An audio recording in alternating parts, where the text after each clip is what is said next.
What's up guys, DJ here at Top Deck Cards and Games, and today I'm going to do an ABC deck profile for you guys. ABC is the new starter that came out, and just like most starter decks they've released in the last 8 years, you can just sleeve 3 of them up and you have a competitive deck suddenly. This deck's okay. I'm underrating it, I guess, compared to what most people think it's by far the best deck in the format right now. I look at it as being a very fair, normal summon a monster, set some back rows kind of deck.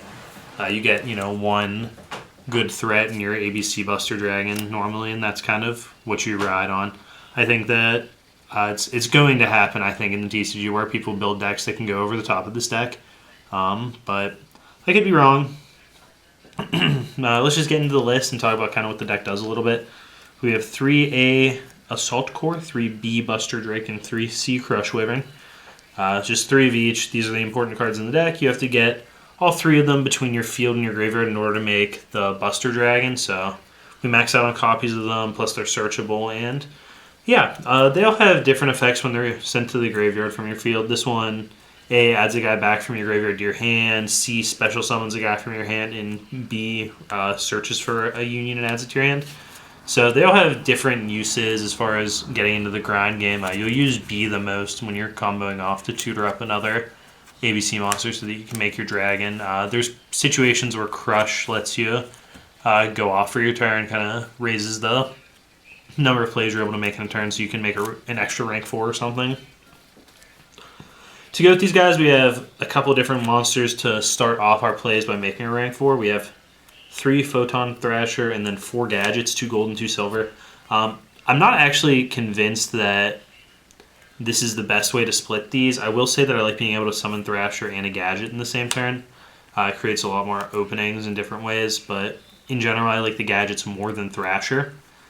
But diminishing returns on having multiple Gadgets compared to having Gadget plus Thrasher, I'm sure that a mixture is correct. I just don't know if 4-4 effectively is what we have now because we have a Rhoda as well. I don't know if this is correct or if maybe it's 3 Thrashers, 5 Gadgets.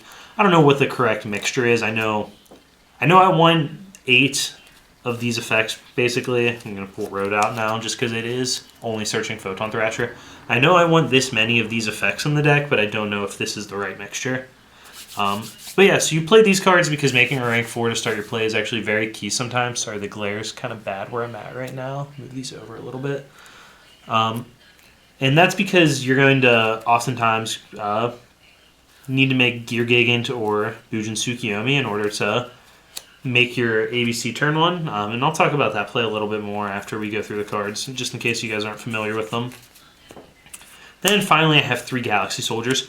I play Galaxy Soldiers kind of in place of trap cards. I mean, I do play traps still, but I think Galaxy Soldier is just better than going overboard on traps since it makes Cyber Infinity, which is one of the best trap cards you can really be making right now in the game.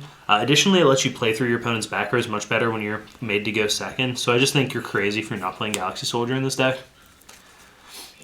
For spells, I have 3 copies of Pot of Desire because it's 2016 and I'm legally allowed to play 3 copies of Pot of Desire. I also have 6 copies of Union Hanger because I'm allowed to play 6 copies of Union Hanger. Jokes aside, this is just the best card in the deck. It's a Rhoda for your ABCs, and when you summon an ABC, it lets you equip a Union to it. So it sets you up with 2 of your pieces right away. Then depending on what you equip, you're either going to get a monster from your deck, a special summon from your hand, or a monster from your graveyard with the attached monster when it goes to the graveyard. So you just need to max out on this card. You basically can't draw bad hands if you draw Union Hanger. Your hand is instantly pretty playable because you drew Union Hanger, so you max out on it. There's not really another field spell that you want to play in this deck, which is awkward, but I think it's okay. I'm going to play 6 copies no matter what. We also have 3 copies of Twin Twister.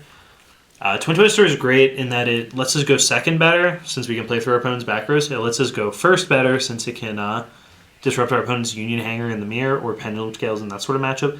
And you can use it as a combo piece to blow up, when you normal summon and equip, let's say you equip Buster Drake, you can Twin Twister your Buster Drake to put a missing ABC in your graveyard and get the B effect, or get the C effect, whatever one you need.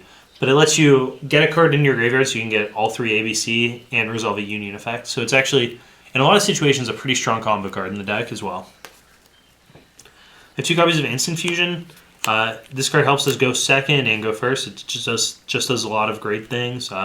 Only 2 copies. I'm not playing any Panzer Dragons or any additional targets, so I only went with 2 copies of the card. But Nodin into like a Rafflesia or a Giant Hand is a great trap, as well as making a Direwolf or a Castell being great going second. This card can also function as an extra copy of like... it doesn't work in place of Photon Thrasher or a Gadget, but it does work in just a lot of situations to get you going early if you need to make like a Direwolf with just a naked Nodin. Whatever you have to do sometimes. Then we have Upstart Goblin. For traps, I have 2 copies of Oasis of the Dragon Souls. Not exactly the most defensive trap card you can be playing, but it gives you the ability to play around Kaijus by just not playing around them. A situation in a lot of time with this deck is you make ABC turn 1 and you pass to your opponent. So now you're giving them the option, well, not giving them the option, you've created a state where you can either tag your ABC out to put all 3 back in play, or you can let your opponent Kaiju you.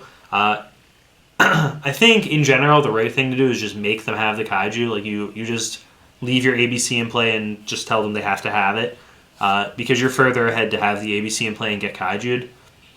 Though there are some hands where you will just lose the game outright if they have the Kaiju and you could hedge. What Oasis does, though, is if you have this card with it, you're basically immune to that Kaiju. Your opponent can Kaiju you, and you can just Oasis back the ABC. Suddenly we have an ABC in play still. They've used their Kaiju, and we can still tag our ABC out. So it just puts you so far ahead. ABC is the best trap you have, really. I mean, this card is just... It gives you more ABCs, and that's great. And also, after siding, you're probably going to want these anyway to help you play around system down. So after you side, you're going to want to tag your ABC and then Oasis it back. So it's a worm after you bring it back with Oasis. So you're kind of pre-sided in that sense. Like it's great. That's the reason you play it over Call of the Haunted, because you don't want to have to swap them between games 1 and 2. Then we just have 3 defensive traps. So we have Vanity's Emptiness, Solemn Warning, and Bottomless Trapple. I would like to play a 1 of Floodgate Trapple as well, so I have a second target for Rafflesia in case I pot away my Bottomless. Additionally, Floodgate Trapple is just a pretty good card, and I think 4 defensive traps isn't too many. It's very possible that I move the Oasis out to the side, put the 4th trap card in, and then use that extra spot on something like a Soul Charge or something. I don't know. But yeah, so you want some number of defensive traps in the deck. Like I said, I think 3, 4, maybe like 5 at most. And you want those because you're able to draw into them after you make your ABC off of Bujin Tsukiyomi. You're able to draw your traps off that. If you hit Desire, you can draw into traps off that. Just having a wealth of spells isn't going to put you too far ahead, so you do want a couple defensive options to draw into. So for those of you who aren't up on the most recent, I don't want to say recent, but the most basic ways to play this deck, basically we're looking to open Union Hanger and any of our various extra summon light guys. So then you're going to Union Hanger and pick an ABC monster other than B to your hand. We'll just say we add C. So you're going to normal summon Gold Gadget, then special summon C. With Union Hanger, we're going to equip B to C. We're going to overlay these guys for Bujin Tsukiyomi. This guy goes to our graveyard since we've overlaid.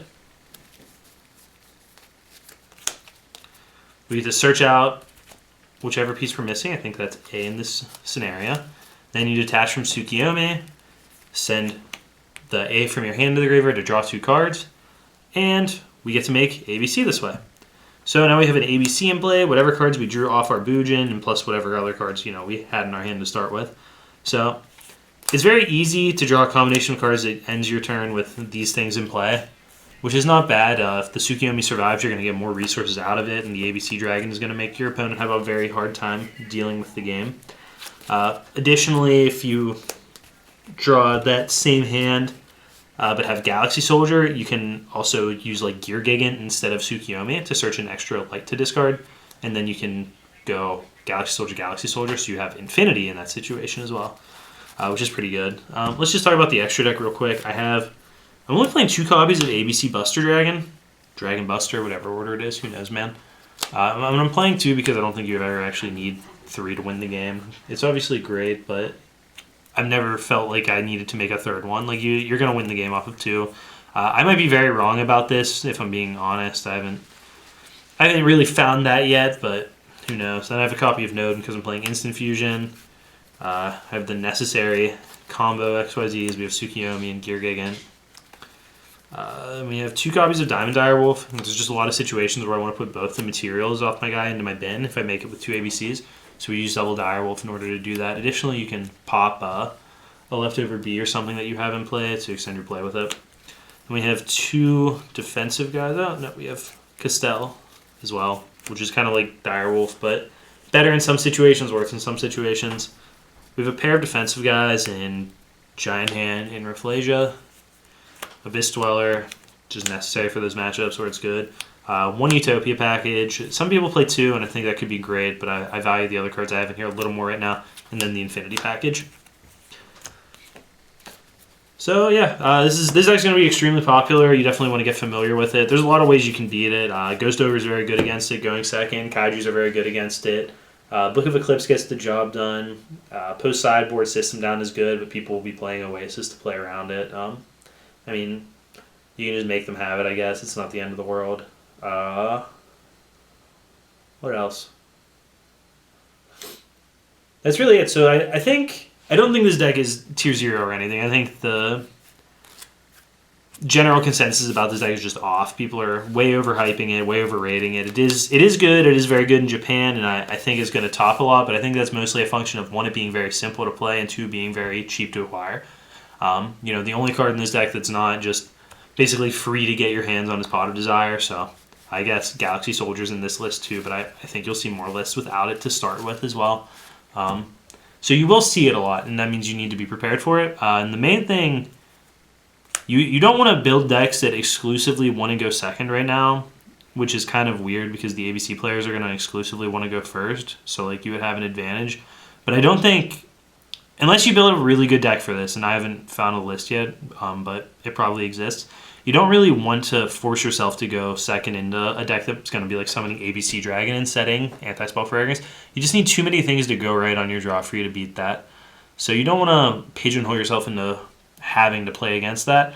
So you want to build a deck that can go first, but you also want to build a deck that can go second. So there's a lot of interesting deck building decisions to be made right now because of that. You want to have outs to things like Fragrance and stuff. You want to have Kaijus in your deck, but when you're going first, you don't want to have Kaijus in your deck.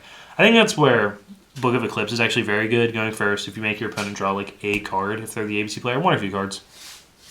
It's not the end of the world if you use it as a trap, and if you use it as a spell, it gets the job done every time. It just lets you enforce your plays through at the cost of 1 spell from your hand.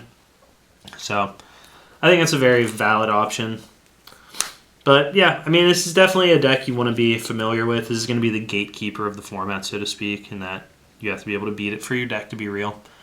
So let me know what you guys think down below. Let me know what you guys are playing in your list. We can talk about different builds and tech choices and stuff. I'm more than happy to discuss this deck, even though I'm not as sold on its greatness as other people. I'm very willing to be wrong about that as well. So let me know what you guys think down below. I'm sure I'll see plenty of comments about how I have no idea what I'm talking about, and that's great. Thanks for watching, guys.